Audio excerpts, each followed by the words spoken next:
നമ്മളിന്ന് beef fried rice ആണ് കേട്ടോ ഉണ്ടാക്കേണ്ടായിരുന്നത്. ആദ്യമായിട്ടാണ് നമ്മൾ ബീഫ് ഫ്രൈഡ് റൈസ് വീട്ടിൽ ട്രൈ ചെയ്ത് നോക്കണത്. അപ്പോൾ അതിന് വേണ്ടിയിട്ട് നമ്മൾ 2 നാഴി ബസുമതി റൈസാണ് എടുത്തിട്ടുണ്ടായിരുന്നത്. അതിന് 3 പ്രാവശ്യം നന്നായി കഴുകിയെടുക്കുകയാണ് കേട്ടോ ചെയ്തത്.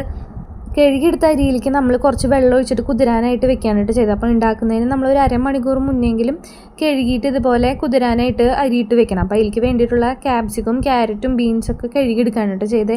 ഒരു 8 ഗ്ലാസ് വെള്ളത്തിലേക്ക് 2-2.5 ടേബിൾ സ്പൂണോളം ഉപ്പും അതേപോലെ തന്നെ ഒരു 4 ടേബിൾ സ്പൂൺ സൺഫ്ലവർ ഓയിലും ഒഴിച്ചിട്ട് നമ്മൾ റൈസ് വേവാനുള്ള വെള്ളം വെക്കാനായിട്ട് ചെയ്തത്. അപ്പുറത്ത് നമ്മൾ ബീഫ് ഫ്രൈ ചെയ്യാൻ വെച്ചിട്ടുണ്ടായിരുന്നു. ബീഫിൽ നമ്മൾ ഉപ്പും മഞ്ഞൾപ്പൊടി മുളക് പൊടി മസാലപ്പൊടി ഉണ്ട് ചേർത്തൊന്ന് പുരട്ടി വെച്ചിട്ടുണ്ടായിരുന്നു. അതാണ് കേട്ടോ വറുത്തെടുക്കുന്നത്. അപ്പോൾ നമ്മുടെ വെജിറ്റബിൾസൊക്കെ അരിഞ്ഞ് സെറ്റാക്കിയിട്ടുണ്ട്. അപ്പോൾ നമ്മുടെ വെള്ളവും അതുപോലെ തന്നെ തിളച്ചു വന്നിട്ടുണ്ട്. ആ സമയത്ത് നമ്മൾ റൈസ് ഇട്ട് കൊടുക്കുകയാണ് ചെയ്തത്. ഇനി റൈസ് ഇട്ട് കൊടുത്തിട്ട് ഒരു ഒറ്റ വട്ടം തിളച്ച് കിട്ടിയിട്ടുണ്ടെങ്കിൽ നമ്മൾ റൈസ് വെന്ത് കിട്ടും കേട്ടോ. അപ്പോൾ നമ്മുടെ റൈസ് വെന്ത് കിട്ടിയിട്ടുണ്ട്. അപ്പോൾ അമ്മ അത് അടച്ച് വെച്ചിട്ട് വേഗം അതിൻ്റെ വെള്ളം ഊറ്റി കളയണം, അല്ലെങ്കിൽ ഇരുന്ന് കഴിഞ്ഞാൽ അതിൻ്റെ വേവ് കൂടുമെന്ന് പറഞ്ഞിട്ട്. അതിൻ്റെ ഇടയ്ക്ക് ആദ്യം എത്തിയിട്ടുണ്ടായിരുന്നു കേട്ടോ. വരണില്ല എന്ന് പറഞ്ഞിട്ട് സർപ്രൈസ് ആയിട്ട് അവൻ വരികയാണ് കേട്ടോ ചെയ്തിട്ടുണ്ടായിരുന്നേ. അപ്പോൾ നമ്മൾ നമ്മുടെ ബിരിയാണി പോട്ട് അടുപ്പത്ത് വെച്ചിട്ടുണ്ടായിരുന്നു. അതിലേക്കൊരു 5 ടേബിൾ സ്പൂണോളം നമ്മൾ സൺഫ്ലവർ ഓയിൽ ഒഴിച്ച് അതിലേക്ക് ബീൻസും ക്യാരറ്റും ക്യാപ്സിക്കും ഇടാണ് കേട്ടോ ചെയ്തത്. ഇത് 3 നന്നായി ഇളക്കിയെടുത്തതിന് ശേഷം അതിലേക്ക് കുറച്ച് ഉപ്പ് അത്യാവശ്യത്തിനുള്ളത് ഇട്ടു. അത് കഴിഞ്ഞ് അതും നന്നായി ഒന്ന് മിക്സ് ചെയ്തെടുത്തു. അതിലേക്ക് നമ്മുടെ വറുത്ത് വെച്ചിട്ടുണ്ടായിരുന്ന ബീഫായിരുന്നു കേട്ടോ അവസാനമായിട്ട് ഇട്ടിട്ടുണ്ടായിരുന്നത്.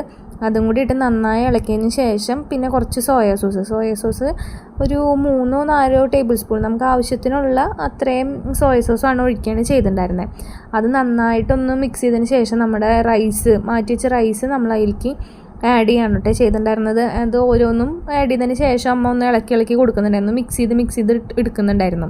അത് കഴിഞ്ഞപ്പം അടുത്ത റൈസും കൂടി വീണ്ടും അതിലേക്ക് ഇട്ടു. അതേപോലെ തന്നെ മിക്സ് ചെയ്ത് എടുക്കുകയാണ് കേട്ടോ ചെയ്തിട്ടുണ്ടായിരുന്നത്. അപ്പോൾ നമ്മുടെ ഫ്രൈഡ് റൈസ് ഇവിടെ റെഡി ആയിട്ടുണ്ട്. അപ്പോൾ നന്നായി അതെല്ലാം മിക്സ് ചെയ്തതിന് ശേഷം അതിലേക്ക് കുറച്ച് കുരുമുളക് പൊടിയും കൂടിയും ആഡ് ചെയ്തിട്ടുണ്ടായിരുന്നു കേട്ടോ. ഇതിലേക്ക് നമ്മൾ ബാക്കിയുള്ള റൈസും കൂടി ആഡ് ചെയ്തിട്ട് നന്നായിട്ട് മിക്സ് ചെയ്യാണ്ട് ചെയ്ത് തന്നിട്ട് നമ്മൾ മൂടി വെച്ചിട്ട് ഒരു 5 മിനിറ്റോളം അങ്ങനെ തന്നെ വെച്ചു. സ്റ്റവും ഓഫ് ചെയ്തിട്ടുണ്ടായിരുന്നു കേട്ടോ. അപ്പോൾ നമ്മുടെ ബീഫ് ഫ്രൈഡ് റൈസ് ഇവിടെ സെറ്റായിട്ടുണ്ട്.